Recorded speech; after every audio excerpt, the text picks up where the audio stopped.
পুঁজিবাজারে তালিকাভুক্ত বস্ত্র খাতের কোম্পানিগুলোর মধ্যে ৬০ ভাগেরই আয় বেড়েছে গেল ৬ মাসে।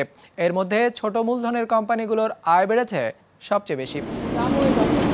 দেশের রপ্তানি আয়ের ৮০ ভাগের বেশি আসে তৈরি পোশাক খাত থেকে, যাতে বড় ধরনের সমর্থন দিয়ে আসছে দেশের বস্ত্র খাত। ঢাকা শেয়ার বাজারেও খাতের তালিকাভুক্ত প্রতিষ্ঠানের সংখ্যা সবচেয়ে বেশি, অর্ধশত। গেল ৬ মাসে এর মধ্যে ৫৮ ভাগ প্রতিষ্ঠানের আয় বেড়েছে, আর কমেছে ৪২ ভাগের। সাইহাম টেক্সটাইলের আয় বেড়েছে সবচেয়ে বেশি। ৬ মাসে প্রতিষ্ঠানটি আয় করেছে ৯ কোটি টাকা, যা আগের বছর ছিল ৪ কোটি টাকা, প্রবৃদ্ধি ১১১ ভাগ। আয় বৃদ্ধির তালিকায় দ্বিতীয় অবস্থানে আছে এনভয় টেক্সটাইলস লিমিটেড। প্রতিষ্ঠানটি আয় করেছে ২৮ কোটি ৯০ লাখ টাকা, প্রবৃদ্ধি ৮৪ ভাগ। কাত্তারি টেক্সটাইল মিলসের আয় বেড়েছে ৭৭.৭ ভাগ। ৬ মাসে প্রতিষ্ঠানটি আয় করেছে ৯ কোটি ৩৭ লাখ টাকা।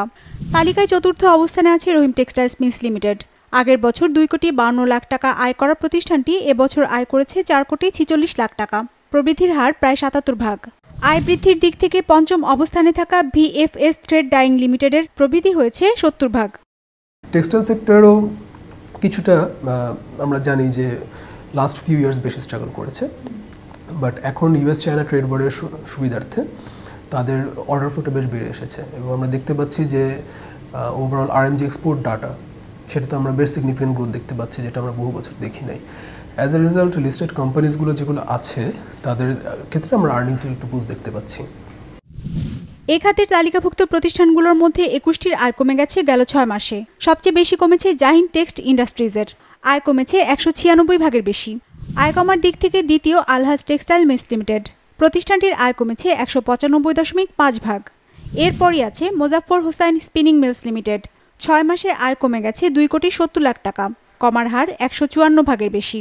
একইভাবে সোনারগাঁও টেক্সটাইলের আয় কমেছে ১৩৮.৪ ভাগ, আর ম্যাক্সন্স স্পিনিং মিলস লিমিটেডের আয় কমেছে ১২২.২ ভাগ। টেক্সটাইল খাতের মোট আয়ে ১৩.৬ ভাগ অবদান স্কয়ার টেক্সটাইলের। ৬ মাসের হিসেবে এই প্রতিষ্ঠানটির আয়ের প্রবৃদ্ধি হয়েছে ১৭.৬ ভাগ। অন্যদিকে এ খাতের আরেক বড় প্রতিষ্ঠান শাসা ডেনিমের আয় কমেছে প্রায় ৫ ভাগ। হিরজুন মীরা, বিজনেস রিপোর্ট, মাছরাঙা টেলিভিশন।